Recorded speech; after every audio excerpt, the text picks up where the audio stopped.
You're listening to the Psychic Coffee Shop Podcast Network.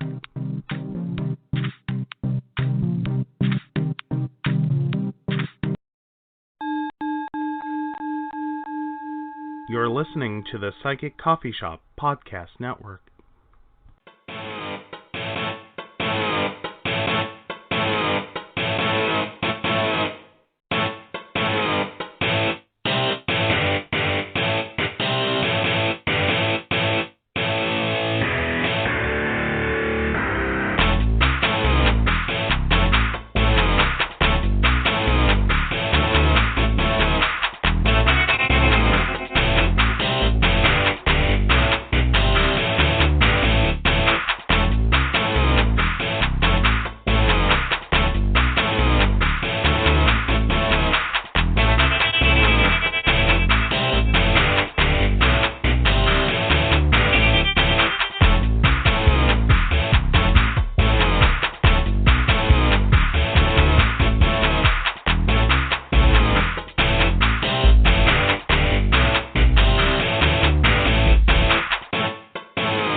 Well, good evening, and welcome to the Psychic Coffee Shop Network. Tonight is Mountain Bears. Oh, and of course, I have Techy Joe with me. How are you, darling? Doing pretty good. How about you? Yeah, moving along. Yeah, it's Mercury in retrograde. The fun crap. Well, yeah. Get moving. And apparently, New Orleans is bracing for Barry. Shows approach is actually going to probably test Katrina flood defenses. I think that's going to be interesting to watch, to see if, the millions we spent actually work. Well, let's hope that it does, because we've already seen what happened in a natural disaster under this president. I don't think that New Orleans is set for this. Like, they've already had enough. No. Next president before the next horrible storm. Yes. Quickly, please. Yeah. But, Katrina broke Bush's presidency. Might be interesting to see what happens with this. And how much of an impact that has. Well, this one could be interesting from that perspective, though. I don't know. I mean, I would have really thought Puerto Rico would have really kind of cemented the concept that, look, this is a president who doesn't give a crap. I don't know if maybe it's that Puerto Rico is less accessible, and it took a while before we really got any stories out of Puerto Rico to know what was going on. But yeah. Well, and then we have those who do not look at Puerto Rico as being a part of the U.S., like they're a held part of the U.S., but not, they're not really, they're not United States citizens. They're just, we provide them protection. Well, I mean, it used to be you explored the world, no flag, no country. Now it's no star, no state. Right. It seems to be the theory there. Like, there's 50 states, and you're not right. one of us. Ha ha. Get a state. Right. Get a star. Right. But ultimately, it's really no different than Washington, D.C. Right. Or Hawaii, or, Alaska in terms of the United States. Right. These are all territories. Like, you can right. call them states, but it's the same difference. It is land of the United States we are responsible for. Mm-hmm. Now, right. Puerto Rico does have some differences, just as Alaska and Hawaii, of course, do, because they're disconnected areas, or the Virgin Islands even. Right. There are some differences that separation creates. But ultimately, it's not that different. Not that different. Right. It really isn't. Right. But yeah. I don't know. I think really what you're seeing is going to have more to do with racism than it actually has to do with ownership.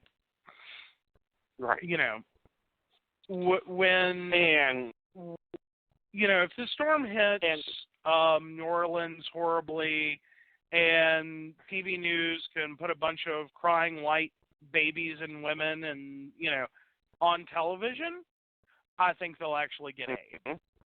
I think that's right. Puerto Rico's unfortunate moment is there were brown crying women and children, and that did nothing for the president or his voting base. Right. So, but yeah. Yeah, but I think it's going to be seeing how we respond as a people. Because we've always responded differently as a people. To places that are more noticeable. Like if we have a flood in Malibu, Texas, that washes away all the houses, you don't see a huge campaign on that. But New Orleans, Houston, you'll hear about Houston for 3 months. Well, I can understand that.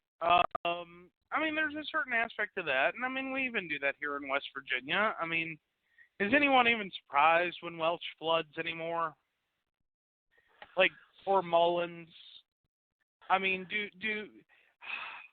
because I do know people that have flat out said, why not just take the money and get out? Like, it's going to happen. You know your house is going to get flooded. You know this is a flood-prone area. Why in the world are you not taking the money and getting out? Why are you rebuilding? Right. Why are you setting up a trailer? Why are you trying to find, a way to stay here in an area that doesn't, serve you in any meaningful way? I mean, you've effectively lost everything you had. Take the money and get out.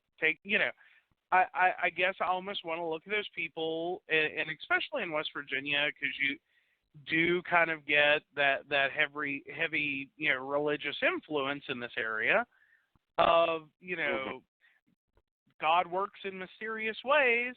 Well, I don't know. It seemed pretty clear to me. Your house got wiped off the side of the hill, and now you have a check. I think he's saying, get out. Here's the opportunity. I have opened a window. Don't let it slam shut on you. But you still see people that it's like, no, this is my home. And, sorry to make fun of them, but that's how I feel about it, is that that's what they're doing. It's like, no, this is my home. It's like, no, it's not. It's a flood-prone area. It's not a home. Your home is now, smashed to pieces and sliding under a bridge. It's not a home anymore. Now it's called kindling. If that. If that. If they can even find it. Kind of reminiscent. Well, yeah. If they can pick it apart from all the others. That's not a home anymore. That's garbage. I'm not being insensitive to their loss per se. I understand it's traumatic and painful, and you have lost your home and everything you own, and this is a horrible situation. I'm not unsympathetic to that, but I'm also sitting here going, why would you set yourself up to keep going through this? Like, what are you doing over here? You have an opportunity to have this horrible experience once and walk away. Why are you not walking away? Right. But, it's like something I just found on literally page 6. Did you know Maui, M-A-U-I, I'm going to call it Maui, it's an island in Hawaii, is on fire. To the point that Oprah Winfrey has opened up her private roads on her ranch to help in evacuations. Did we even hear about the fire? I haven't. Has it made your news feed? Not real. Well, I think I saw a little bit about it, but was I inspired to click? No. It's Hawaii. Yes, it's beautiful. There's a lot of beautiful area. It's also a giant active volcano. Right. You know, it's like California has many wonderful things, and it's a wonderful area, and it's beautiful, and it also lies on a giant fault line and shakes a lot. You know what I mean? Like there's a certain level of it is like earthquake in Hawaii, news at never.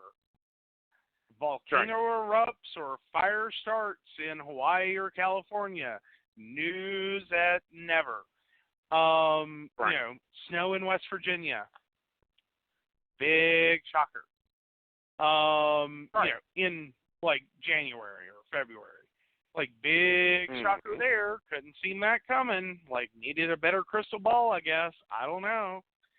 And there is, I think, in the news cycle that we're in, it used to be we had lulls in the stupidity of our government to actually make room for human interest stories. Now we're to the point we're constantly, daily reminded of the human atrocities that are going on in our world. And a fire in Hawaii, an earthquake, you know, snow, it in relative comparison is like, and, you know, storm approaching, you know, say, New Orleans, and, you know, it just kind of, it seems to pale in comparison. You know, that's an act of nature, or an act of God, or an act of whatever, that is striking an area, you know, a fire, a flood, you know, whatever. You can't control it. And while typically that would fall into the realm of tragedy and horror and national upset, it's just like the static between the radio stations in terms of the more important stuff going on in our world. Because I'm not saying that, you know, those events are not important at all. They're very important, and they're very horrible, and they're very tragic. But when you have, you know, child concentration camps to contend with, I don't know much, well, I don't know about you, but I don't know much about the weather in Germany during the Holocaust. Was it a hot year? It was very brutally cold. Well, but I'm saying, though, is at that point of concentration camp and, you know, world war, your focus tends to shift. Like, it doesn't, like, how hot it is or how cold it is irrelevant. You're mass exterminating groups of people. You are imprisoning and starving and harming large groups of people. How much do I care about the, you know, GDP of Germany in the middle of World War II? I don't care. You know what I mean? You know, there's no news in that situation that, well, you know, at least this is going well. It doesn't matter.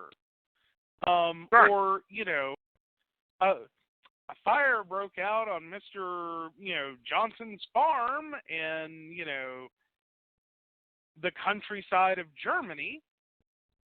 Well, that's horrible. Also, gas chambers. Have you seen Auschwitz? You know, like things like that. You know, you just, by relative comparison, it loses the weight it would normally have. Because I don't think any group of people in all of history has ever found a way to deal with constant tragedy. And at this point, when we're talking about, you know, Does Flint, Michigan have clean water? No. Detroit school systems are absolutely crumbling into the earth? I guess. I don't know. Right. We don't seem to be addressing any of these things. We have this mounting list of, Right. health, safety, human rights, physical torture, and you just, let's not even get into the, toxic lending of the housing bubble that's created a massive disaster. Or, and it continues. Well, exactly. It's we bailed out banks, not homeowners.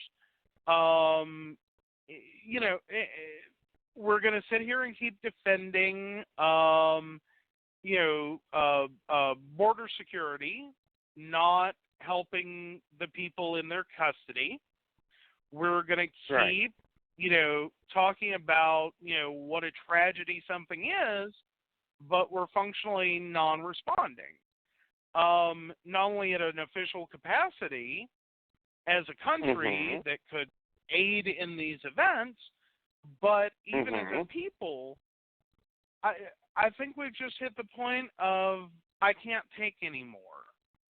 I can't deal anymore. I can't worry anymore. I can't feel bad anymore.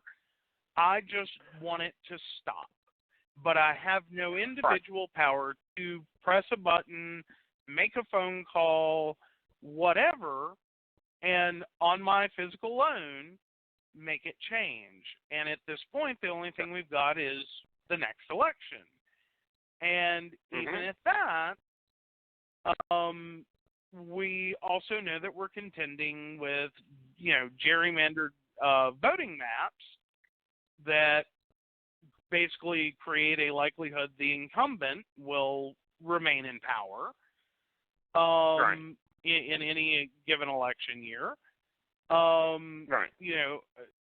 We're kind of sitting ducks over here. Like, I can go do the things of civic responsibility that you tell me I'm supposed to go do. I can call my senator. I can post on my Facebook wall. I can sign petitions. I can protest. I can write letters to the editor. I can go vote. I can a lot of things. But ultimately, we've hit a point where it just doesn't matter anymore. Not discouraging anyone from voting. At least do that. At least allow us to have the ability to say, not my president, we didn't vote for him. By majority. And it's a purely, rigged system at this point. At least give us that dignity. But in the end, there's nothing we can actually do to make this stop. And I don't know that this hasn't exceeded the ability of anyone's power to make it stop. Like, we're sitting here, I'm on one hand so excited that we have, congressmen and women going to the border to see the situation. But then I also look at things like the Mueller report and the fact that it's done absolutely nothing to get rid of this shit show of president. And I go, well, if they can't get rid of a shit show president with enough evidence to, indict anyone, what the hell are they going to do about his lax view on border patrol agents abusing prisoners? Because that's what they are. Well, no, they're not immigrants. Abusing senators. They're just prisoners. Huh? Right. But also abusing senators. Well, yeah. And it's like, hello. At least harassing, but yeah. Yeah. Like, at hello? what point... When do we stop the Gestapo? Well, and more importantly, I think the problem we're all running into is we're hitting that wall, I do believe. And I say the next words very carefully. I'm not trying to incite someone or cause anyone.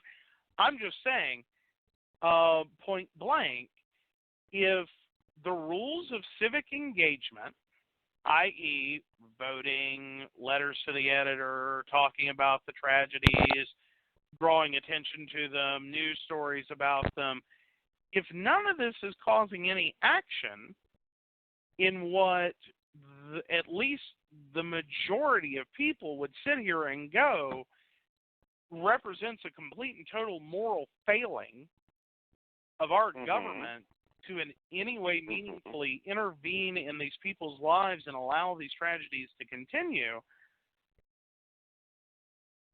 I'm stuck with what do you do next?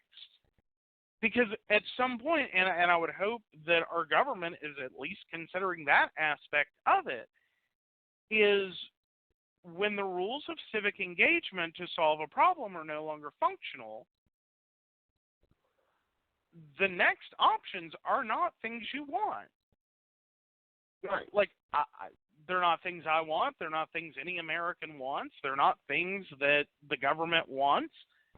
But if you're slamming the door at every opportunity for a civil discussion and a civil solution to a social problem of this magnitude, I mean, we're not just talking about some ranchers and some grazing rights over here. We're talking about you are killing children at our border through your policies, lack of intervention, and continually supporting groups of people that have no problem abusing infants, women, children, and any other adult that crosses their path. At what point do you think, as an elected official, this is not going to head somewhere really bad?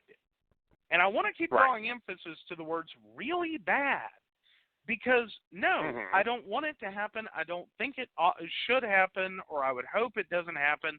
I'm more so interested in how do we either negotiate the civic process to get results, or what things can we do to avoid the really bad and work towards a solution on these problems. You know, what is the alternative here? Like, give me an alternative. Let me have an alternative. I would like an alternative, please. One alternative to how you engage in this process if all means of civic engagement are denied. And I think that's where a lot of people are, is what do I do? What am I supposed to do? How do I make a difference? And I think for a lot of people, they've tuned out because they're in the same boat I am. I can't fix it. I can't fix this. The tragedy hurts. And in many ways, I feel responsible. I do that knowing that there is supposed to be ways and means and methods and opportunities on a civic level for us to engage in these problems and find meaningful solutions that we are very capable of doing. But that's not working. And how much how much responsibility do I have when I've exercised every means possible and that doesn't work? And then more importantly is how much more do I subject, or does anyone subject themselves to the continued torture and horror of the show going on in our country? Like, at what point do we deem it socially acceptable to go, I can't do anymore. I can't hear anymore. I can't think anymore. I can't focus anymore. I can't argue anymore. I can't yell anymore. I can't write anymore. There's nothing else I can do. How much blame? Because I know that there's the popular quote that comes up, especially around Hitler and World War II, and the only thing it takes, what is it? I just totally lost it. The gist of it is, atrocity doesn't happen necessarily because of the horrible people. It's everyone that stayed silent despite their horrible action. That there's that atrocity happens when good people do nothing. Right. Right. And while I get that, I'm going to what extent am I responsible? Right. Like what is my silence, or what is silence in this scenario? I do not disagree with the quote. I do not disagree that I have a civic responsibility here. But what do I do at this point? What literally does someone do? And that's the part of that no one ever talks about. Right. It's not that I want to do nothing. It's I don't know what to do now. Right. And I think that's where a lot of people are getting to is, what do you do now? We've tried. Right. We've written. We've screamed. We've yelled. We've voted. We've done everything we can. Right. Give me an alternative. But yeah. Yeah. And a lot of that comes in through not happy actions, not nice actions. Go out and vote. Make sure other people vote. Make sure that everyone hears your story. Be the loudmouth. Use your social media. Stand up to things. Resist. That's the only thing you can do. Take action. But take actions in a good way. And then just hold on to your seat. We've got, 2020? We've got one more year of this bullshit. Hopefully just one more year. The sideshow's got to have a season finale. Or five if he gets renewed for another contract. But even then, if that were to happen, there's already talk about this, switching into a literal dictatorship. Right. Like, that's what I'm saying, is I've not known a single moment in history that we have even entertained that notion, minus wartime, and especially not from a president who was a literal teetotal shit show. Because I'm sorry, I have nothing left to say. Not from a president that's a shit show. Not from a president that's a shit show. No. Roosevelt, there was a debate on him being a lifetime. Well, and honestly, for the crap he had to put up with and how little life he had left, might as well have. Might as well have. The changes that he brought about. And more importantly, when you talk about the situation that he was handed, which, woof. It came out of tap, which, I really think that, the one day in history that our lovely president paid attention to was the Taft and Hoover. Both of them, the history studies of those two, apparently he caught them late one night on the History Channel. Because that's what he's been acting like. And ultimately, we're going to end up, functionally at this point, we have long since needed a Roosevelt to step in. Right. And the shit show by the time this is over, of the disaster to clean up, because I don't think we're getting out of this without a war. I don't think we're getting out of this, and I mean that in a global sense. I'm not saying let's start a civil war. I'm not saying that. I'm saying the actions of our president are like a ramp up to war. Right. Like that's just a given at this point. I don't think we're going to avoid it, even if he only has one more year. I half expect that to be his, campaign promise. Is I'll take you into war, and then everyone's bank accounts will improve because there will be so much money. Well, he's created many. Yeah. I mean, I don't know. But judging from a couple of the global conferences. I think Angela Merkel is even hitting a point of like, one more word, motherfucker, one more word. I will bomb you. One more word. Well, I mean, this is the expression she's starting to get is like, I just want to burn you down.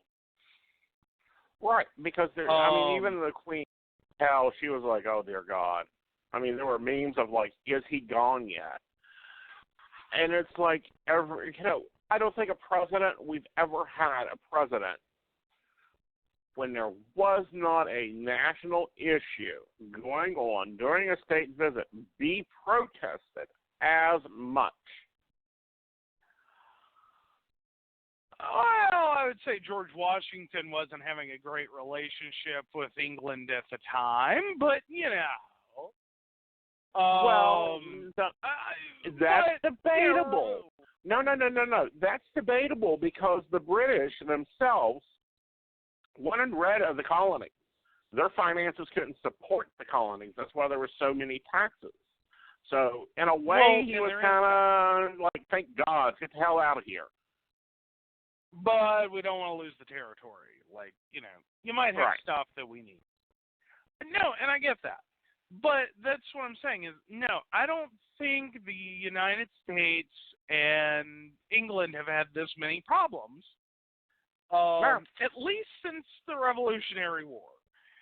And that's even then, if you want to say that, okay, this is more of a paper battle, at least in terms of, like, the disgust, outrage, and horror, like, we kind of want to lose it, but, we don't want to look like we want to lose it because then we look weak, and then we probably have all these other, colonies that are going to be all like, yeah, we want to be independent too, like, take back your flag.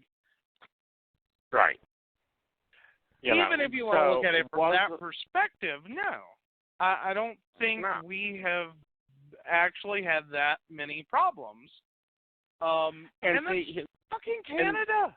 Fucking Canada hates us now. Like, just in general. Like, they're still being nice about it a little. Well, but even Canadian, Canada's like, we're sick of your shit. Well, I know the niceness is, but even the Canadians are like, we're sick of your shit. Like, stop it. Just stop. Yeah. Like, this is pathetic. Get it together. Right. I mean, geez. And when the president of Mexico starts looking like a nice guy. I mean, the president of of Cuba is looking like a nice guy. Well, anyone next to Castro looks better, but... Well, no, Castro, I don't know, they've maintained their country for 50 plus years without, any use of the outside world. They've already cured lung cancer. They're self-sustaining, and some of the cars down there are just beautiful, but it's amazing to see the human engineering. Well, right. And I get that, we're wired for struggle, and and we adapt, and I get that. Right. I'm not saying necessarily that those were negative things that came out of that. That's the amazing part of it. But what I'm saying is, Mexico is, and I will go as far as to say, is a country that has a lot of issues. Drugs has hit that country hard. Corruption has hit that country hard. And in spite of all that, I don't know if it's just grass greener, but I'm going, Mexico don't sound so bad. Well, Mexico sounded pretty decent. Like, I'd go to Canada first. I don't know. Like, that's option one. I don't know. But press two. I've kind of thought about this since your trip. You took a trip to Mexico. I took a trip to Canada. I could live in Canada. I'd have to get nice. But I could live in Canada. But Mexico sounded real good. I mean, heck, I'd have a maid. Well, and I've been to Montreal. I will say it was a little, like, I had a good trip. It was lovely weather. Thank God it was summer. I mean, that's where I was at. I can't imagine it, like, because it was like a cool fall day in the middle of summer. And I'm like, I'm loving this. Loving it. 70 degrees? Fucking, yeah. Like, might get down to 40 tonight? Oh, you're just sweet-talking me now. Like, that's perfect outdoor sleeping temperature. Love it. Not sleeping outdoors, I mean, but to be outdoors and then be in your bedroom sleeping. And then Mexico, I was pleasantly surprised, I guess. Now, again, granted, I was in, I guess you could say a better area, perhaps, of Mexico. One of the nicer places to go. And that may have, given me a distorted view, I guess, but I don't know. I wasn't really seeing it. I mean, did I have someone kind of try to panhandle me? Yeah. I had that in New York. Did I, did I get ripped off at a tourist stand? Yeah. Got that. But expected. It's expected. Right. Like, we do this everywhere. Like, they're called tourist traps for a reason. You're paying way too much for shit you don't need, and you're going to get a song and dance, and someone's going to rip you off. Like, one way or another, it's going to happen. You just accept it and move on. If you live there, you might try something, but, at least in terms of, like, return or fix my, payment, like, this is not what we agreed to. But screw it, I'm there. I was there for a week. Right. I'm not really, whatever is where I'm at with it. Right. But at the end of the day, like, I don't know if I got, like, just the really pretty tourist view and was steered very, very much away from the uglier side. Right. Or if it really wasn't the disaster that we get told Mexico is. That, like, the view of Mexico that we've been given is this filthy, nasty, dirty, horrible, everyone's trying to get out of there, just blah place. Right. When they're not. And the ones trying to get out are the ones that are trying to that are traveling through to begin with, because they're coming from South America. Of course, I've seen pictures and things from South America. And it's like, okay, what's the problem? It's more the government. It's more the government standings. Right. Personally, looking at it, would I move abroad? In a heartbeat. Like, one of you agencies, want to scout me? Come on, bring it to me. Yeah, really. But I don't know. I don't know if it's one of those things you can go as a visitor and it can be very lovely anywhere in the world.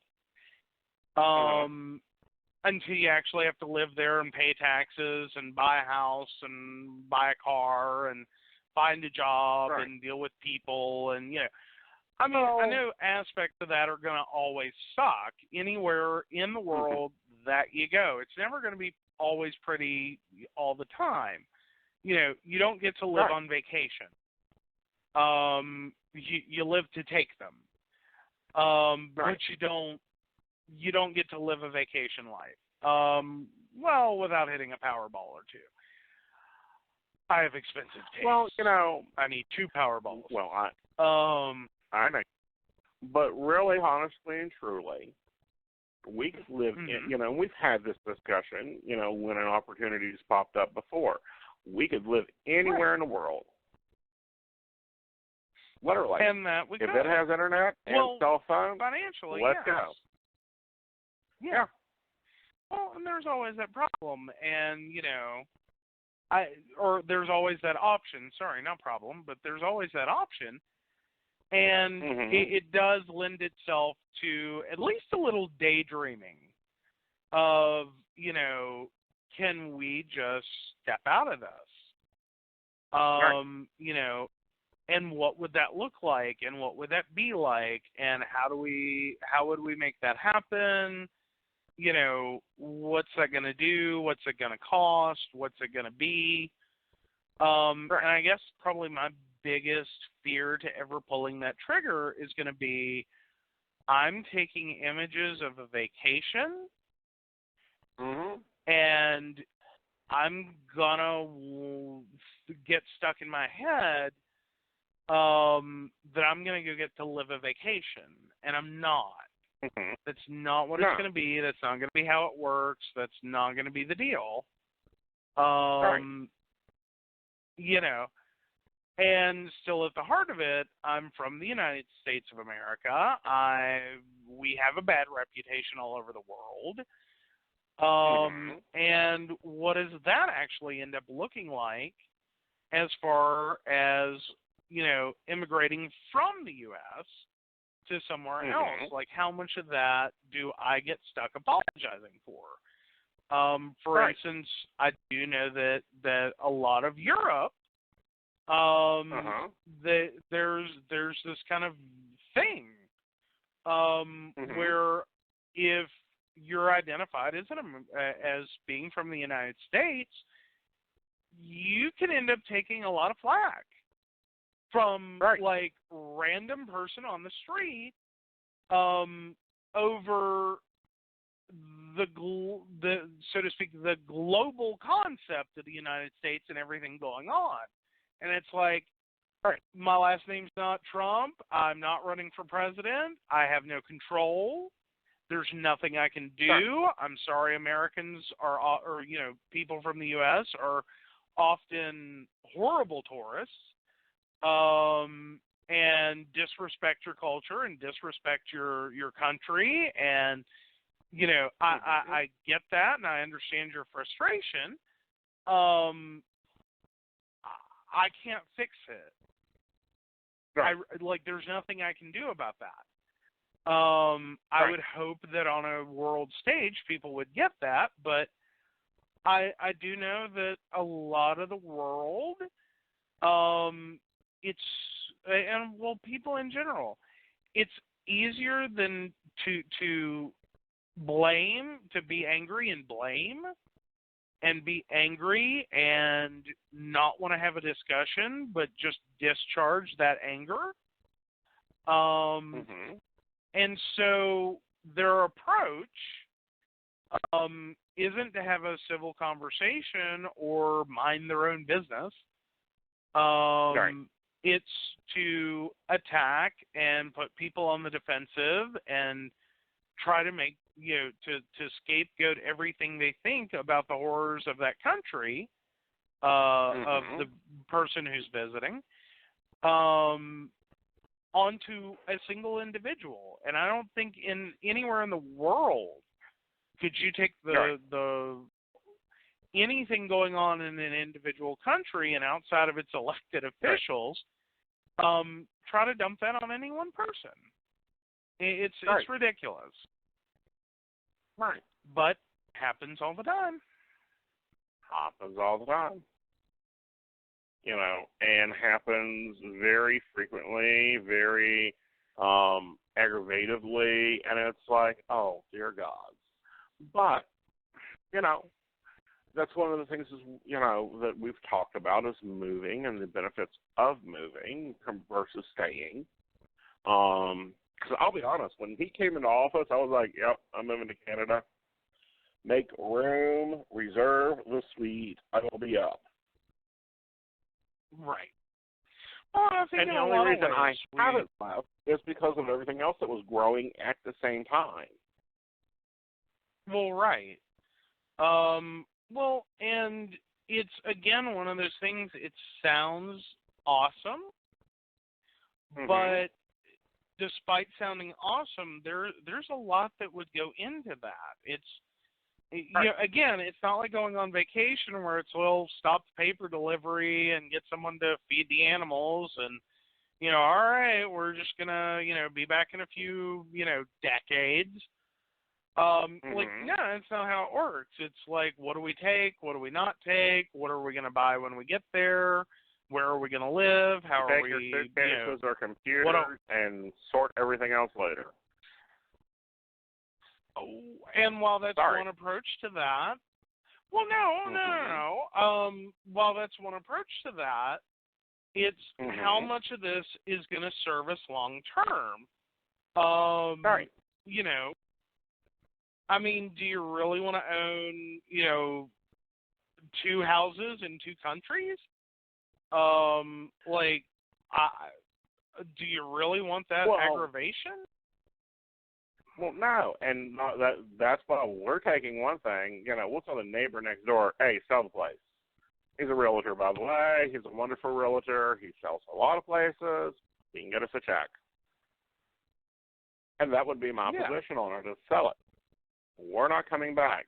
Have a yard sale. Call the pawn shop. See what they can get out of the TVs. Let's be done with it. That would be my motto. And granted, I've moved like that before. When I moved to Columbus, I moved with an overnight bag and a car. Right. Well, but then again, what I'm getting at is we're basically at a point in our lives now, we don't really have an overnight bag and no plan as an actual honest solution.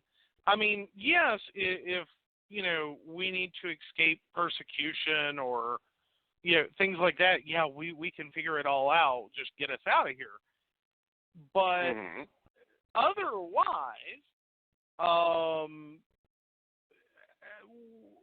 don't know that we want to necessarily be in that position where we're just trying to run away. We have stuff that we would like to keep. We have stuff that we would want to move with us. And then we have family that I sincerely doubt is going to be jumping across the border with us. Well, I say jumping, I should call it what it is, immigrating. But, I don't know that you could necessarily convince everyone to go with us. So then you have to contend with, okay, now how do we handle it? For instance, if your mom doesn't want to go, what do we do here? Yeah. I mean, I'm not saying we would never visit again. I'm not saying that. Right. I'm just saying that becomes a lot more complicated than leave front of house, get in car, drive on road for a few miles.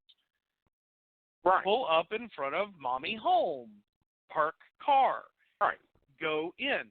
Right. It's not that. This is now a border crossing, an airline flight, a car rental, a drive. That's a lot. Well, it is I a don't lot. know. A lot. Well, and then it questions, what can we be here for? Holidays and tragedies? And then the holidays are optional, and then the tragedies if we're broke. You know what I mean? Things happen. I would hate, that concept that some people get in is that, for whatever reason, there's a storm, there's, some, crap going on in the country, whatever. And, something were to happen to someone we care about and we can't get in for a funeral or for their last days in a hospital or, because we just legit can't get here. There's no way to do it. But, those are all the different, considerations with that. And it does. That's where I'm going. We're not really at that point in our lives where, an overnight bag and a direction are what we have or what we can work with. There's a lot more involved to it.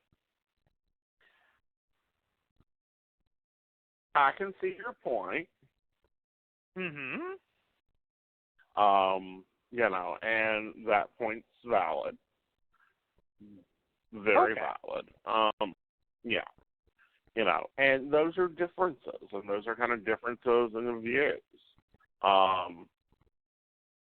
And a lot of what we're facing as a country is because we have different views, and then we're getting isolated into a box. And it's like, no, you don't have to have that view. You don't have to think that way. Yeah, you have to come to the table with a discussion. You have to have a clue, but you don't have to have the same clue. Well, and more importantly, it's all about the variety of ideas. And you're still not going to cover everything. You're still not going to cover everything. I mean, you're not. You're just not. And I do know that in some of the things I've read is that sometimes the biggest adjustment people have if they immigrate is actually growing or because you grow up most likely your pre-adult years in a country with a set of laws and a set of customs and a set of beliefs and all of this. And when you get to that new country, you may find out every single bit of that is no longer valid. That, there may be a moral version of that that's not legally enshrined. You shouldn't do that to people, but it's not illegal. You can do that.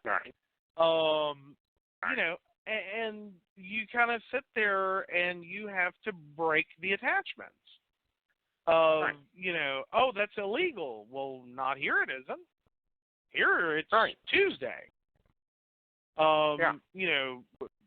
Bribing, I would not, if I'm speeding on 77 and I'm doing 150 miles per hour in a 70 mile per hour zone, not once would it occur to me to say, hey, buddy, how about you let me go and, this fell out of your pocket.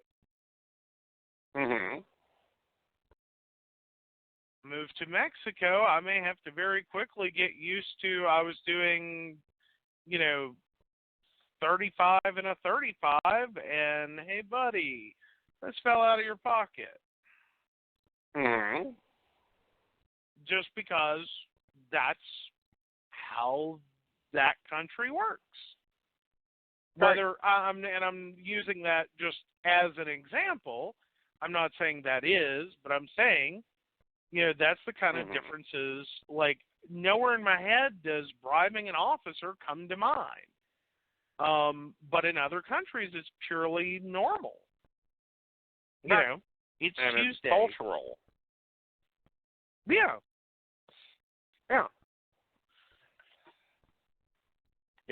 And that's something that, people have to adjust to. People adjust quicker. Others kind of and okay, what's next? Yeah. Well, certainly. But I guess what I'm more so saying is I don't know after 37 years how easy it is to change those tapes. To go from this is what I know about the world in which I live to I'm over here and everything's different. I mean, Right. because 36, I moved from Princeton to Oak Hill, and I still have things I've got to get adjusted to. You know, things that just didn't occur to me. That, like, why was that you know, like the tattoo place being the first one in town, like, what, 13 years ago? Like, we finally got a tattoo place. They finally allowed one. And I'm like, what the hell are you talking about? Right. Like, well, it's a tattoo parlor. Big whoop. But here in this area, that was a ginormous deal. Like, you know, right. and riddled with, like, gossip and intrigue and finger pointing and et cetera down the line. Whereas Princeton, I'm sure 5-year-old me could have taken you to a tattoo parlor. Like, well, there's one over there, and there's one over there, and there's one over here. I mean, my elementary school was across the street from a bar. Right. And it was the nice elementary. It was the nice one. It wasn't like the crap elementary, but I do have to point out my elementary school was conveniently located between a funeral home, a candy company, and a bar.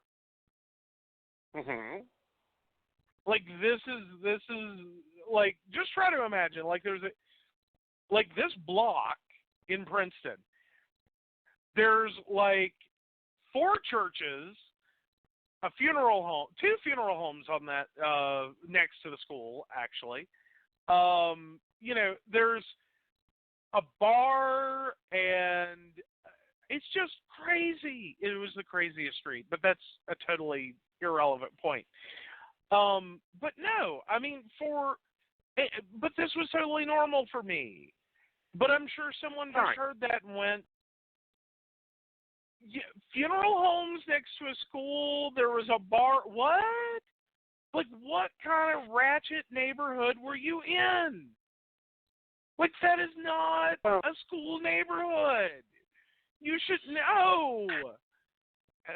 But there's exchange the whole, you know.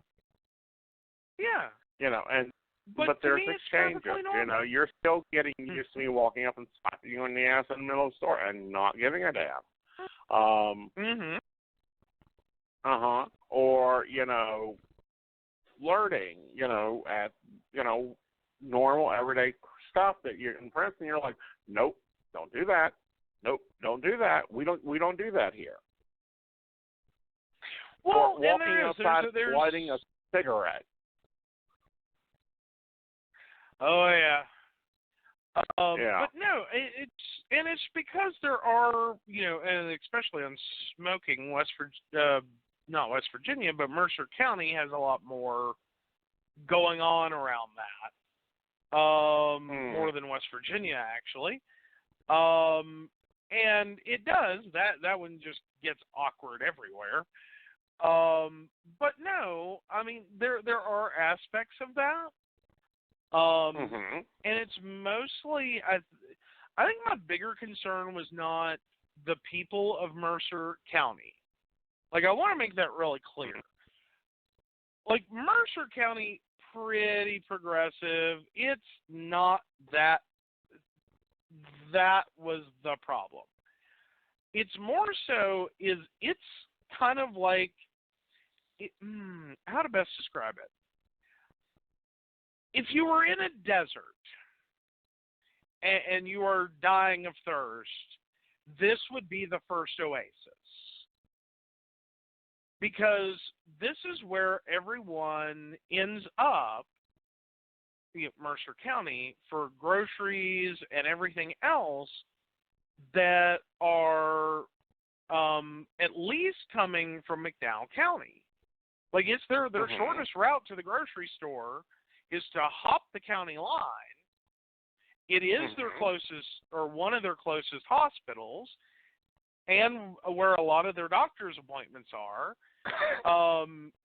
It's one of the closest malls. It literally, you start crawling out of the mountains of McDowell County, you end up in Mercer.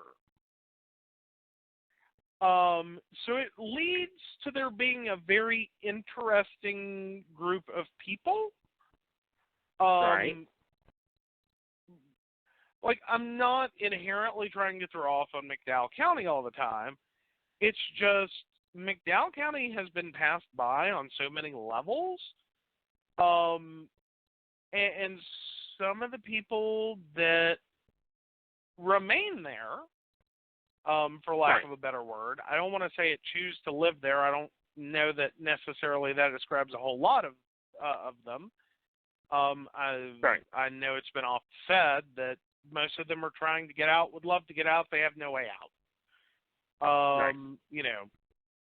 That kind of situation. But it does, it leaves like this, I don't know, in that kind of community environment, how open-minded that group of people is, and you don't know if you're going out and doing stuff, if you're sitting next to that group of people. I don't want any problems. I do not want to end up a story on the front page news, because I will say, and again, it not as a total McDowell County representative, but there are some people that really ought not ever leave. They get chained to a tree at the top of the holler. And that's their total roaming range. They are not allowed in public. That end up in public. And I've seen some crap. It's McDowell County. You know it. You know it. You feel it. You smell it. There's just a thing that screams, "You're from McDowell County. God who let you out." And crap happens. And it's like, nope. I don't want to be news at 11 or 6 or any other hour. And it's a lot easier to just kind of go, yeah, we're not going to do that. Nope. But yeah. Meanwhile, we're not in McDowell County. It's 10 o'clock, and we have a power bill. Yeah. So let's go ahead and take our break, and we'll be back.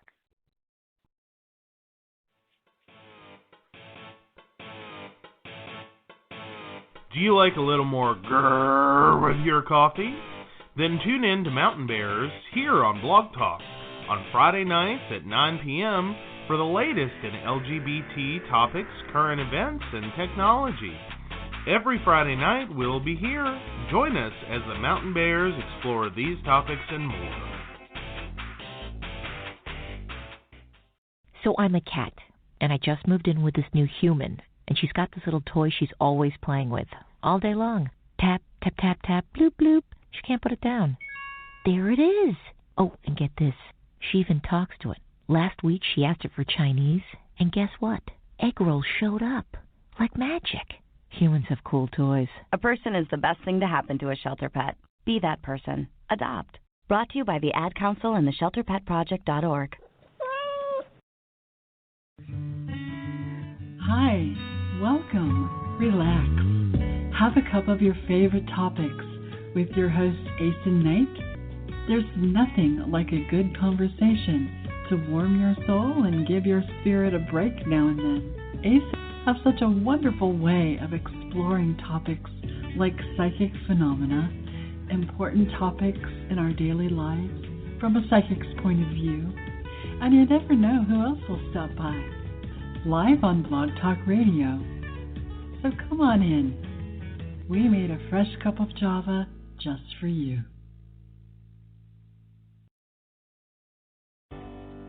Hi, I'm Rain. And this is Raven Wind, and we're the Feather and Bone Podcast, two witches talking about everything witchy and nothing at all. We consider ourselves to be energy-based spiritualists, non-traditionalists, and decidedly not Wiccan. Our views on magic and life in general don't align with other pagans in the community, but we have a live and let live outlook on life. So if you want to learn something new while laughing a whole lot, you can find links to our podcast, Facebook page, products, and purchase tarot readings at featherandbone.net.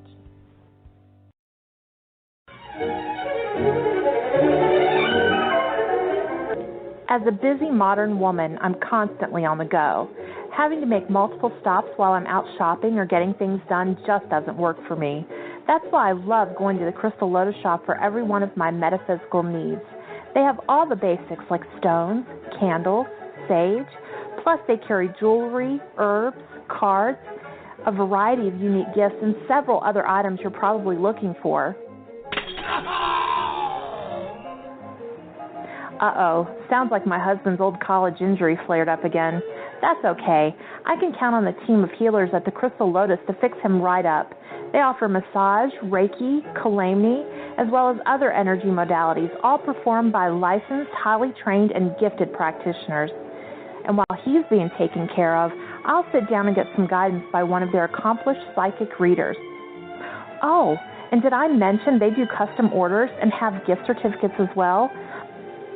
They even offer yoga several days a week for all levels of experience. Plus, the last Saturday of every month they have Psychic Saturday, where they offer discounts on readings as well as mini healing sessions. Stop in to meet Shauna and the rest of the family there. They're located at 89 Old Main Plaza in St. Albans, where the Loop Pharmacy used to be, or give them a call at 304-729-8055. Crystal Lotus, taking the spirit where the body cannot go.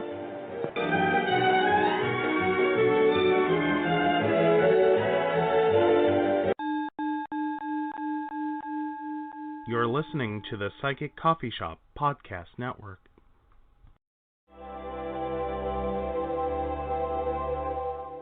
Choosing a psychic is hard, and you don't want to waste time finding one that's right for you. You've thought about calling into the show, but you want more privacy than that?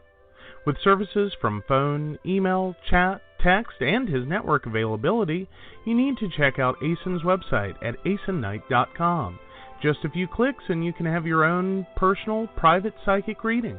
On aesonnight.com, you can also find out about VIP packages, scheduling parties and events, and signing up for his classes.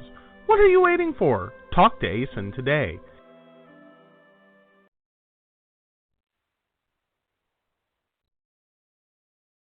All right. Well, welcome back, everyone. That was a good break. Thanks for paying our power bill. Please check out our sponsors, including me. You know, I do have appointments. I'm going to be at the Anchorage tomorrow from 2 to 7. There's a lot of availability for you if you haven't gotten an appointment. 2 to 8. That means the last appointment's at 7:20. But, you know, if you haven't booked your appointment, we'll be taking walk-ins. That should be fun and easy to do. And Techy Joe will be there checking you in. Absolutely. Yeah. Oh, yeah. Well, I thought we'd kind of switch over because we've done our political thing for today. And you were talking about this this Twitter feed that got really mixed up because I tried reading it and it's like all over the place. I know. Apparently I suck at Twitter. That's what I learned today. Is I suck at Twitter.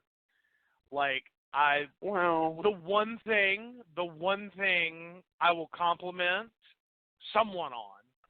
I don't know if our president has figured it out, or if there's just someone who goes and rearranges his tweets before they, show us the disaster. If you have ever tried to do like a long form response to something on Twitter, which is what I did today, and I did it without thinking, so I didn't number it, and it just became this good luck figuring out where all the pieces go, because this is like 3 paragraphs, and they are now all jumbled, and if you don't read them the right way, it's totally confusing. Like, when I read it back, I had to just sit there and keep looking at the minutes, like how many minutes between the post. Like, okay, Right. okay, this one's next. All right. No, that one's next. Then this one. Like, it was a total nightmare. But yes, and anyway, the getting to the actual topic, there was this conversation about how in the world, what does ethical power dynamics in sex, what would that even look like? Like, how do we get there? How do we have that? How do we move beyond just yes, no consent? And knowing that that's already, at least functionally, a flawed idea of consensual sex. Right. Yeah, I had a lot to say. Yeah. Turns out the original poster had a lot to say, and he suffered the same problems I did, because he didn't number his posts either. So I don't know where in his journey of posting I came in. I found out afterwards and much too close to the show to actually sort it all out and figure it all out. That there was a whole lot more he was talking about. And some of that was within, comparing and contrasting, relationship sex versus kink sex versus, a few different interpretations. Right. And all with the premise of you cannot have consensual non-consent. And I don't know. It's one of those topics for me. I don't think there's any good answer, or at least I haven't heard one yet. Consent on its face looks like it would be such a simple, flippin' concept. It does. But it doesn't seem to understand how sex works. I mean, I'm not taking a lawyer to bed. I'm not playing Mother May I. Like, I'm sorry, I'm not. There is nothing hot and steamy about Mother May I. And I get that. I think everyone gets that deep down. I think we know that. I think we run with a theory that we understand consent. I think we run with a theory of what consent is, and none of it actually works. But then we also sit back and, like, armchair quarterback, court cases where rape, molestation, sexual assault, etc. has occurred, even in situations where I think if we were all honest for ourselves, if we haven't been exactly there, if we were really honest, we've probably been down the neighborhood. Where, consent may have gotten a tad iffy. And with that note, and I say that more so in terms of established relationships. Not, like, consent within a hookup, consent within a one-night stand, consent within, a few different situations. That one's usually, for the most part, at least the glaring version of consent, is fairly straightforward. But within relationships especially, it can get a little wonky. Trying to figure out what you want, what your partner wants, when you want it, how you want it, if you want it.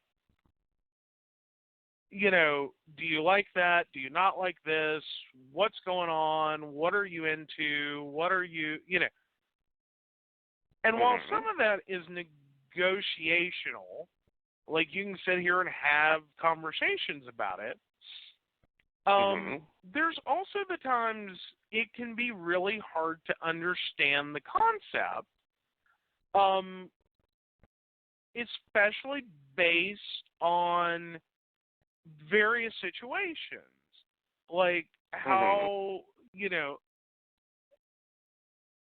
I think there are a number of people that think, well, you're in a relationship, or for instance, we're in a relationship, and part and parcel to that is I get to do this, I get to touch you, I get to do this, I get to do that. We have sex within a relationship, and there are a lot of situations I think that couples get into in which I think consent falls out a window. It just kind of, well, I did it before and you didn't have a problem. Why do you have a problem now? Right. So one, within relationships especially, I think there's a problem with ongoing consent. Right. But I think that totally ignores the fact that even outside of those, even outside of a relationship, a lot of us end up, or I think everyone does at some point or another, in a situation where this seemingly simple concept of consent is horribly hard to follow. Right. It doesn't fit the situation. It doesn't fit the connection. It doesn't fit, the sex that you're having. Right. It doesn't, like, whatever it is doesn't lend itself to getting full permission for every action taken in that encounter. And I also think there's, right, nor do I think there are situations necessarily where someone even wants that. We keep talking about and being very careful here. I will say I think there are people who imply consent by nature. I think there are some people who consent isn't a concern. Like, if you do something wrong, I'll let you know by kicking you in the balls. You see where I'm going there. And then I think there are also people who are attracted to force and domination and power and not asking for what you want, but taking it, which inherently implies there's going to be a consent problem there. It's, and I go back to it from a contractual perspective, and that's, I think, the biggest issue. And that's where I keep ending up. Legal environment of business in college, I'm telling you now, is a great class for business, is a horrible class for everything else in your life. Because the primary focus of that class was contract law.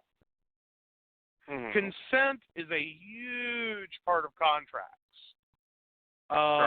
It is one of the key underpins of a contract. And within that sphere, well, within that sphere, there can, even with consent, be a lot of wiggle room. And I know, at least for me, it creates, like, I think for me, at least, it makes some unclear ideas, and I think it does for everyone else, because ultimately when we talk about consent, we're talking about legality, which therein lies the rub. I think that sometimes the problem is a lot of sex occurs without a complaining witness, whether it was just a hookup that got a little weird, or, you know, maybe you wanted to go to bed and your partner wanted to have sex, or, you know, a lot of different situations that technically, no, you didn't consent, but you're not a complaining witness. You just wish the son of a bitch hadn't have done it. Right. You know what I mean? It like, that's it. You're not complaining per se, or you're not intending to complain. You're not filing a lawsuit. You're not trying to get them arrested. You're not there. But technically, Mm-hmm.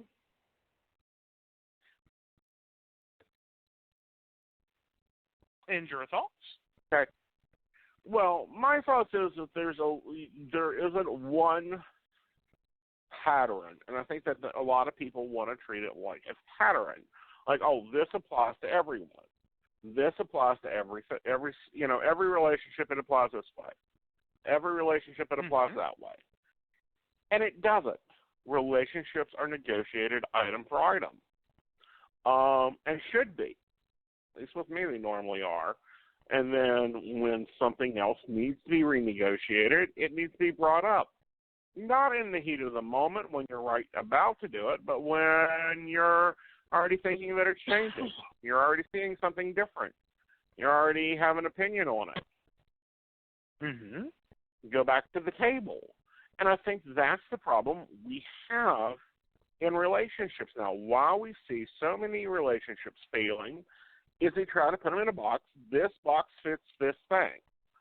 A plus B equals C, so that's how it's supposed to be. When it's like, no, that's not how I want it to be. I want it to be A plus D equals F. And I think that... Okay. Go ahead. And I think that a lot of people lose that. Yeah. Well, I think they do too, and I also think that we have a massive problem with what, in many instances, we keep assuming you have two individuals in a sexual relationship, and you never do. You never do. Because each of those individuals is a byproduct of their environments. School, to work, to home, to religion, to you name it. They are, in effect, heavily influenced and oftentimes heavily sexually influenced with a lot of different messages. And then especially the messages we get every day through advertising and articles and, our news feed and, on and on and on and on and on. We're getting a lot of messages that are, if not directly about sex, 5 ways to please your lover and, 3 tips to add length to your penis and buy now, Viagra, you need it, obviously, since the 90s when you were not 18. Because I'm sorry, I haven't had an email account that long. I've been getting Viagra advertisements that long. It's nothing new. But we get all this messaging around sex. Right. It inevitably affects us. And then within that, you're expecting two people to be consciously, actively sorting and processing all those different bits and pieces and have full cognitive, deep thought, well-researched, well-understood sexuality in such a way that they can map this experience out, inferend, and ask for consent throughout. Right. I think that's crap. I think it is too, but I also think it's crap to just assume that, you're going to match each other.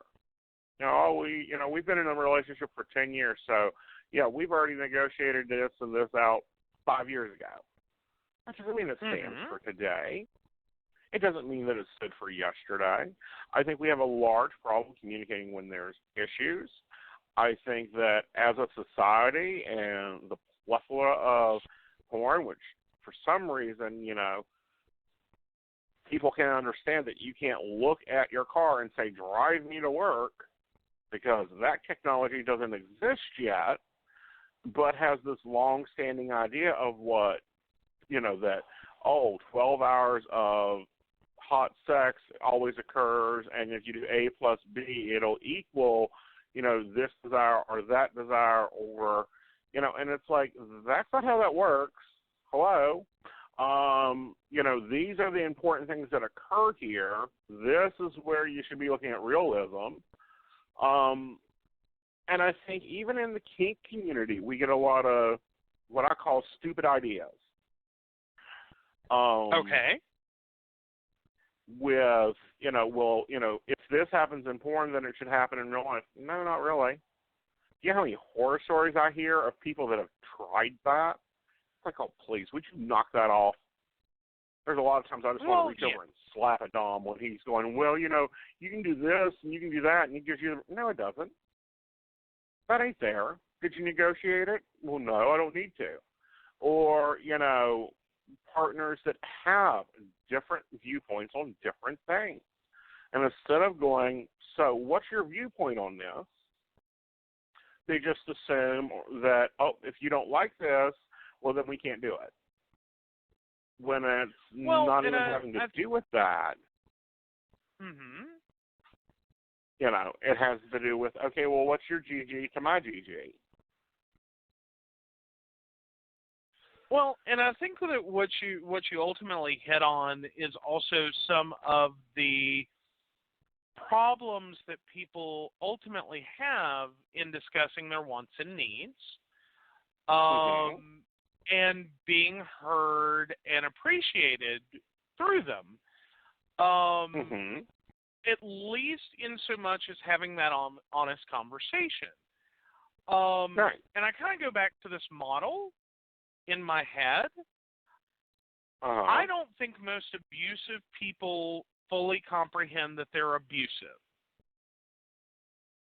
Like, we're starting with BDSM, of course.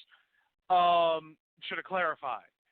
I don't think abusive people think they're abusive, as a for instance.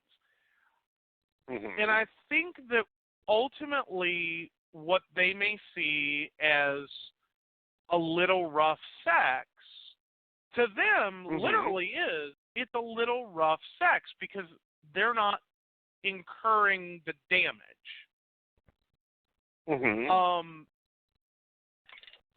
So they have that first sensory disconnection.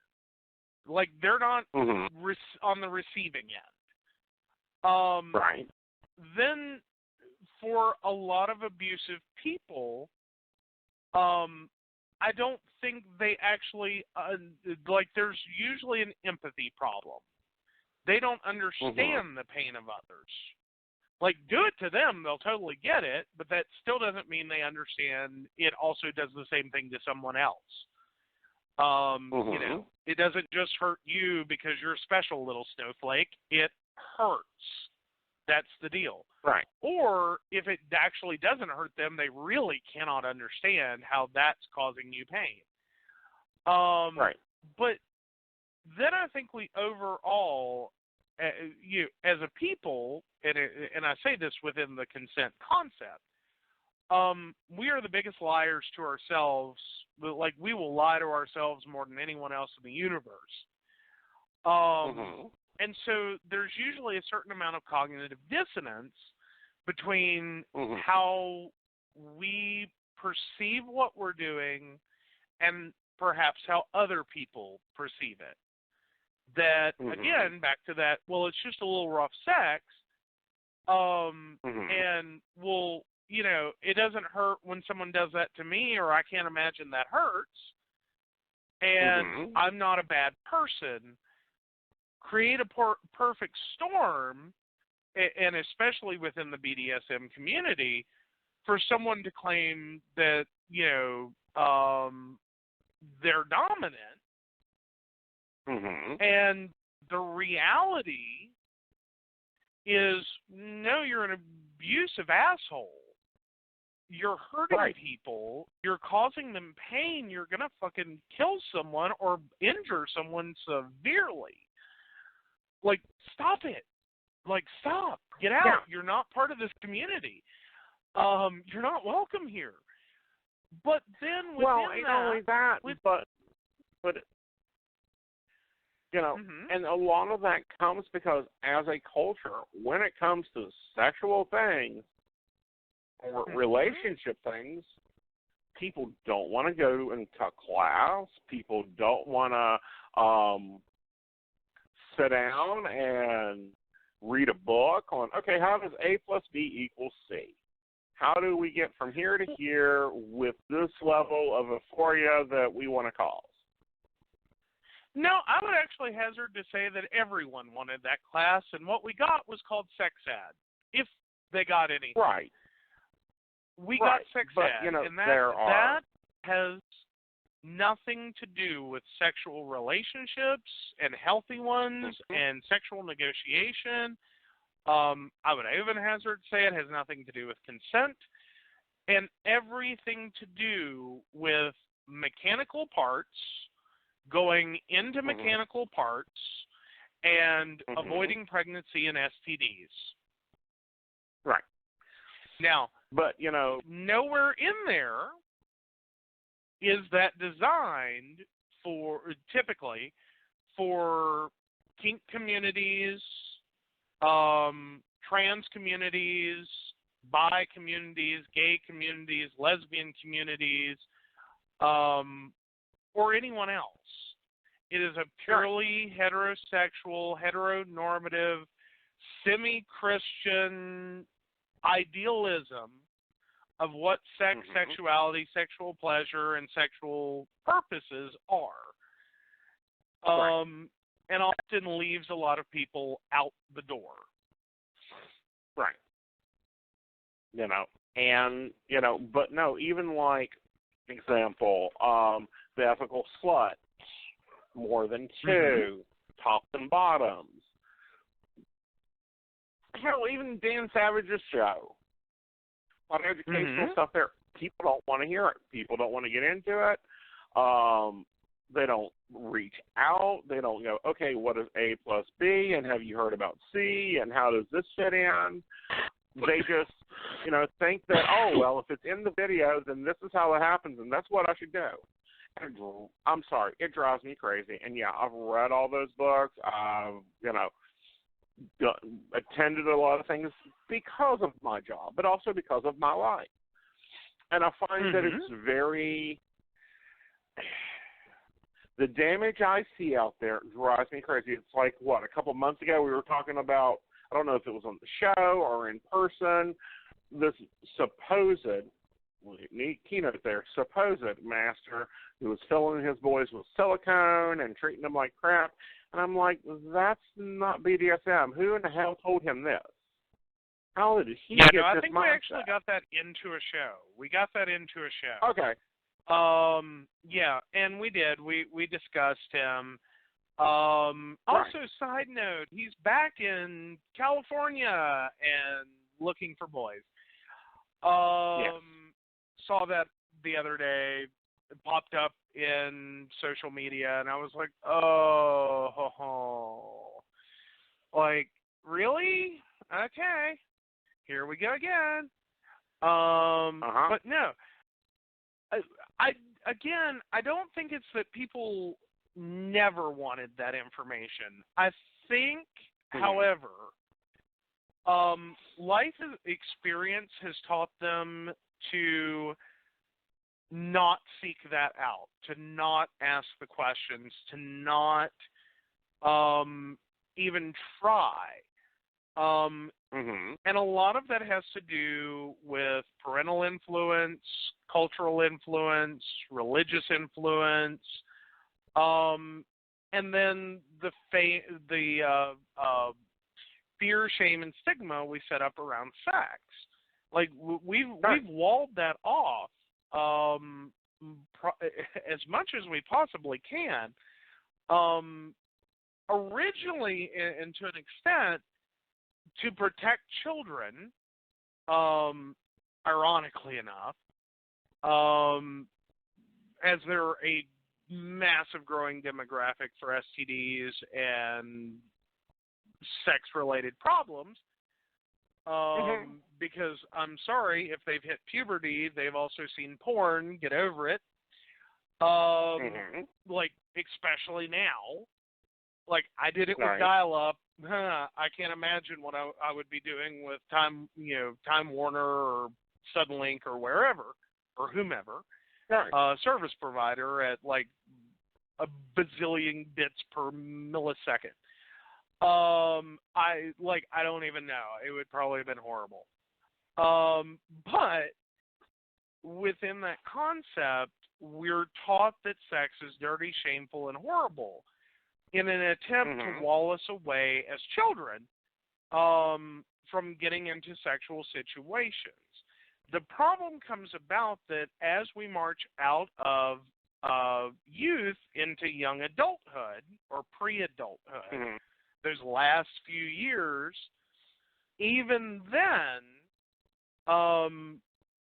we're not allowed to grow into that. We're still kept in that walled-off garden, and then we turn 18, the gates fly open, we're shoved out into adulthood, and you're supposed to know it. Because now, if you ask, you're made to feel stupid. You're already carrying, this baggage of shame, guilt, and fear, and stigma with you from the walled-off garden into adulthood. And what you ultimately learn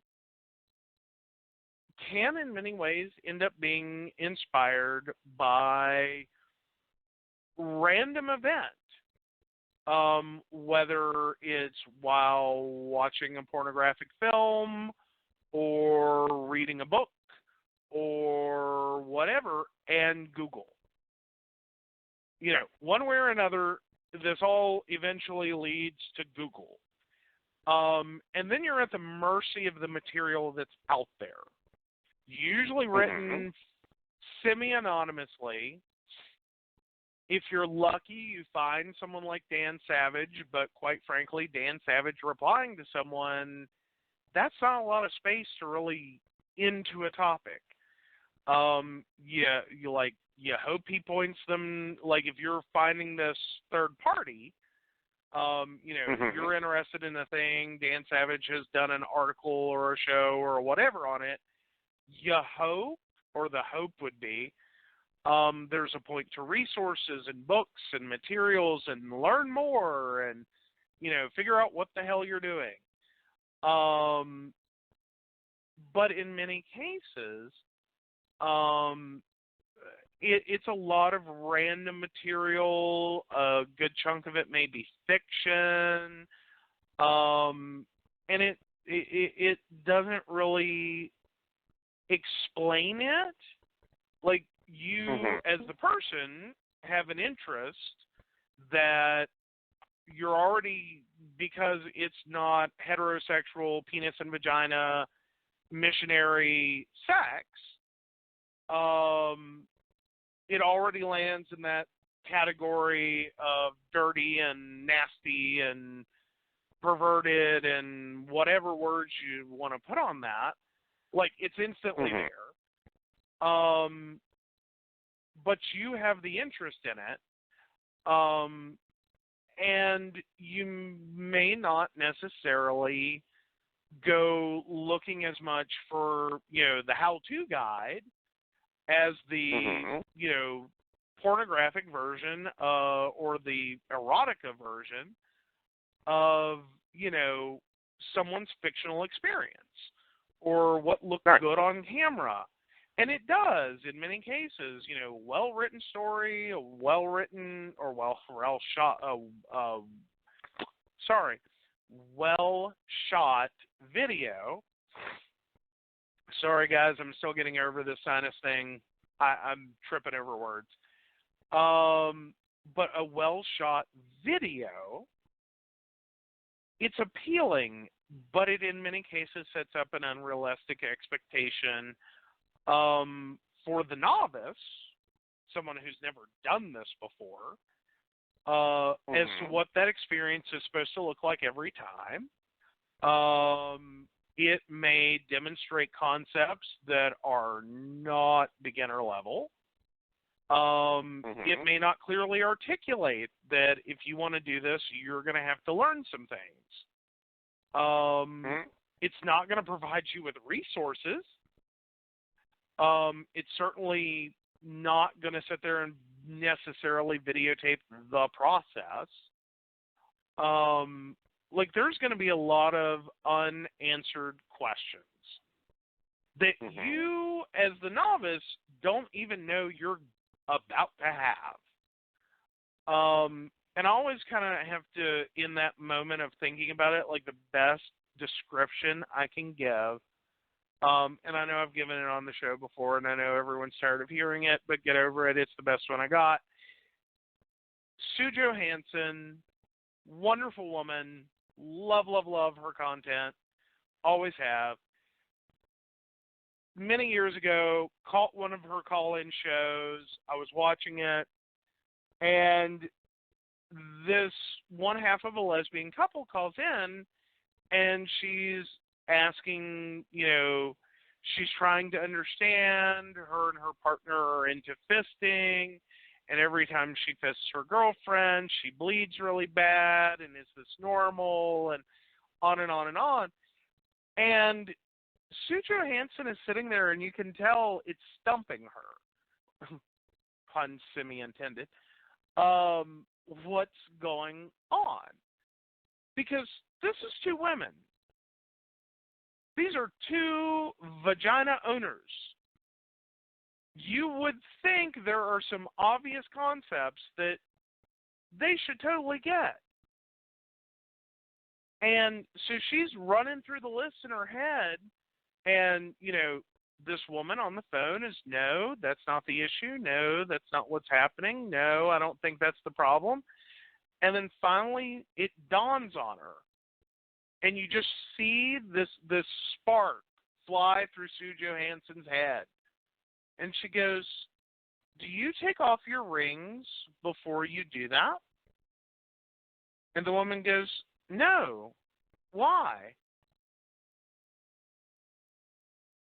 And, she has to sit and explain it. Right. That, well, a diamond ring, even one, is going to slice and dice her. That's why she's bleeding. Take off your ring. All right. But it's just that moment you would think that two people that have the same equipment would quickly piece together, at least the one in pain would piece together the reason for the problem is that there would have never been a call-in, never been a question, never been a moment in which Sue Johansson is like, I can't figure this out, let me keep working through it, it's got to be something, to finally get to take off your rings. To me, it always reminds me of the IT equivalent, which is, have you checked to see if it's plugged in and turned it back off and on? It's it's just so basic sounding. Right. Who does that? But then you stop and realize, I'm sitting here and I'm listening to this woman on the phone, and there's already this trepidation and guilt sound to her voice. You can kind of tell she's probably in her 50s. And you start kind of working backwards from that, and you really start to go, okay, most likely, if she was taught anything about sex in school, it was predominantly irrelevant to her. And that's if she got any sexual health education. And then, also had kind of one of those Midwestern-y, Iowa cornfield kind of sounds to her voice. I'm sitting here going, and then you're in a community in which you're probably a little isolated and you're not really around a lot of people, and you probably lucked up into this relationship, like you two happened to manage to be in the same place at the same time or whatever. You know, all these things that were missed opportunities and didn't allow her a group of people to actually get knowledge and information from. And it's suddenly kind of like,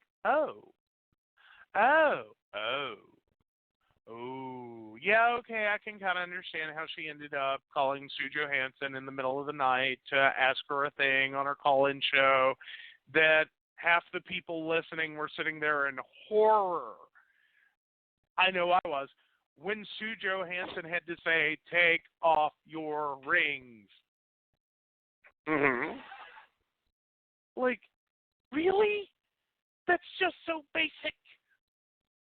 It's like every flippin' guide to any form of, like, fisting starts, like, or fingering or whatever, starts with cut your nails, wash your hands, take off your rings, put on gloves, don't do this, you know. And it's like, to imagine this poor, unfortunate couple struggling with this for years. And it's like, oh, this is bad. This is just so bad. How do you fail people this bad? Like, I just feel sorry for them. Like, there is, like, this, and I still do. Like, how does that, oh my gosh. Like, it's just so bad. It's so basic. Well, it's so, like, phone a friend. Well, part of it is, you know, one, any other interest we have in our life. We get a book, we read about it, we Google it, we search more than one Google, we search more than one recipe if we're into cooking, or if we want to cook something, if we want to be on a diet. But when it comes to relationships and sexual relationships and negotiations, we don't. We don't talk about it. Well, we don't look at it. Well, and especially not in couples. Or, you know, people actually in relationships are less likely. I don't know. There's probably a study. I'm not saying that in a certifiable scientific evidence says, but I'm just winging it here. There has got to be a low likelihood of people in relationships actively searching for, you know, relationship advice and, you know, different interests and things they want to try and things they saw in a porno, or even, like, leaving the history out there of their porn, you know, pretending they just never do it. And from a perspective, I think, in a lot of relationships, sometimes you, and again, winging it, but I think there's a large number of people that have that concern of, what if my partner found this out about me? Not always shame. You know, it's more so a, I don't want to do this with them, but it turns me on. I'm not ready. I don't want a surprise, you know, prostate exam. I don't want, you know, them thinking that I'm looking for someone younger and thinner and, you know, taller and better endowed or whatever. You know, I'm not maybe even looking to ever try this, but it turns me on. And that, like, fear and concern of destabilizing the relationship or introducing a concept you were not ready for, or indicating a problem that may not exist. or that you haven't figured out yet how to discuss. And I think that puts a lot of people in a catch-22. Like, they know something's wrong, they know they need something, or want something, or they're interested in something. And it, again, in relationships, kind of get trapped with, you know, what if I forget to clean my browser history, and what if they find out I'm into this, and what if I inadvertently, you know, leave a page up, or what if they go through my phone, or what if they see I'm, you know, on and on and on and on and on, ultimately with the same concept, what if they find out? You know, because there's a variety of concepts that we grow up with, that we learn, that we're point blank indoctrinated with, as to what it is or what we should be. You know, how we should dress, what we should look like, what kind of, you know, should we pursue a career? If we do, what kind? You know, it endlessly, we are fed a narrative of who we ought to be. And I would say most everyone really struggles with that sometimes, and especially if their interests end up contradicting that. And it causes a lot of pain, shame, and hurt, as well as destabilizes a lot of relationships. You know, Hollywood spent decades, you know, making fun of gay relationships and femme guys and, you know, butch lesbians and, you know, people who were trans and people who, you know, dressed in women's clothing, drag queens. You know, we've sat here and spent decades creating a narrative that these were all horrible things to be. That's who we were shown as kids watching television, I would say at least up to the 2000s. That was the only message you got, is what I'm getting at. The only message you got is that this group of people is horrible and funny and stupid, and they don't know what they're doing, and, you know, they're something to laugh at best, or they're a serial killer. You know, pick your poison. True. And, you know, also, I don't know, the evidence of negotiation in relationships is like, yeah, that's not my thing, but I can play a game with that if this occurs. You know, if I get A, you can get B, and we can both be happy. That doesn't happen. It's always, is this wrong? Do you think this is wrong? Do you think there's something wrong? And people don't get that. No, it's not wrong. It has nothing to do with right or wrong. It's more so, what do you want to negotiate? Where do you want to negotiate it? You know, you want to go and try water polo on Thursday. Great. I need you, you know, I need to make sure that it's not, that your tournament is not on Fridays because we have a show. That's a negotiation. Or, well, and there's a lot more to it. I mean, you know, do we have the money for that? Do we have to buy a horse? You know, like things that go through my head. Like, can I talk to our insurance agent first? You know. Again, it really all those like things more, that get into negotiation. Right. And it's part of negotiation. Right. And it's the same thing you would do with buying a house or buying a car, hopefully. Hopefully your relationship dynamic at least goes that far. But no, it doesn't seem to ever go to the bedroom or beyond. You know, those are living room, dining room, kitchen discussions.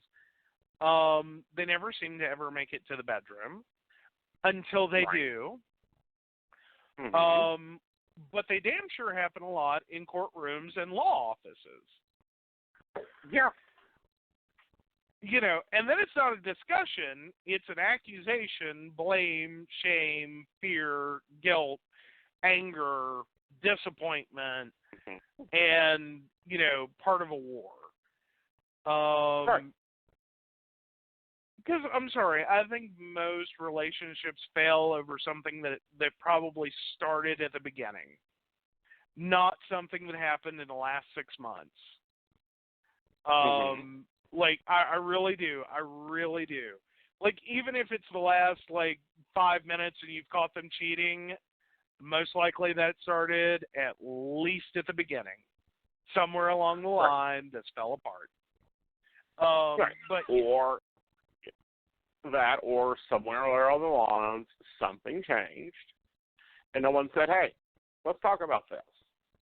Hey, let's talk about this, or let's talk about how this views, or let's talk about how this changes this dynamic, or where does this fit in? And, how often have anyone sat down and said, all right, what's not matching up here? What's not hitting your fender? What are you having problems with understanding? Well, then there's the other side of that, is I think you also have, it's not just no one ever talks about those things. I think there's a portion of people that do. The only problem is they're poly or otherwise relationship tied to someone who doesn't. They don't want to hear it. Right. They don't want anything to change. They're happy where they're at. They thought they had a good relationship, and now you're telling me about all these problems we have. That you're not sexually satisfied, and you need this, and you want that, and I'm just not good enough for you anymore. Which, that's not a negotiation. Right. That's not even a discussion. You can't negotiate. You have to have a discussion before you can have a negotiation. If you can't get to discussion, you got nothing. And I think there are a large number of people, I'm not saying the majority, but a large number, they try to have that conversation on deaf ears. They're not going to get a negotiation or a discussion or even a conversation.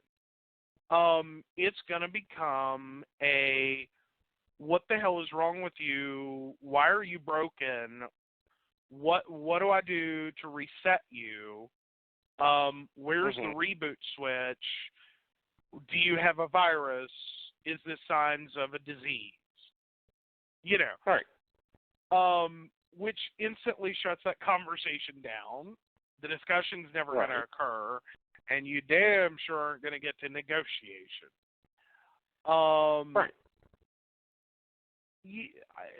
Yeah. Of course, then again, you also have the people that just go do whatever they want and then expect their partners to deal.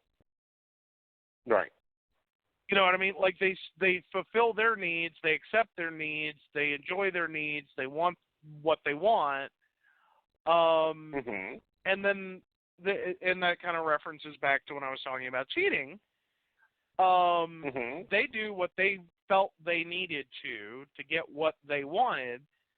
However you want to phrase that. Like right now it sounds like fairly whatever, but the reality is really ugly. They do that. There is no discussion. There's no conversation. And it ultimately has the same net effect. Is now it's not ever going to be a discussion or anything else. Now it ends up in a law office and a courtroom. Like, that's the best you got out of this in terms of discussing it. And it's not going to be pretty. Right. It isn't. So before people go jumping into things, take time, research. Maybe it's something new, and apply the GG. Give good pleasure, get good pleasure, balance it up. If it ain't your thing, that doesn't mean that it has to be the all-the-time thing. Right. And we'll dig into this a little bit more along the way, but unfortunately we're out of time tonight. So we'll talk to you guys next week. Have a great evening.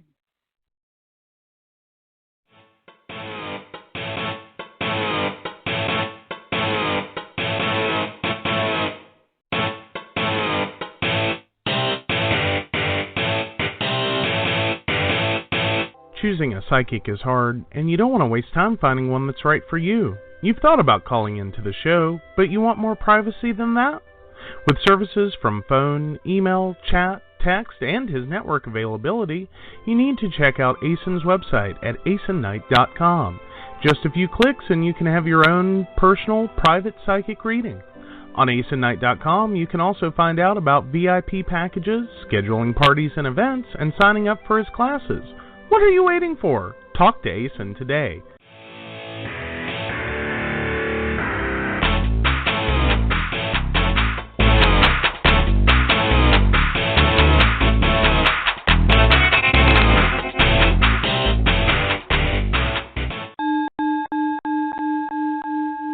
You're listening to the Psychic Coffee Shop Podcast Network.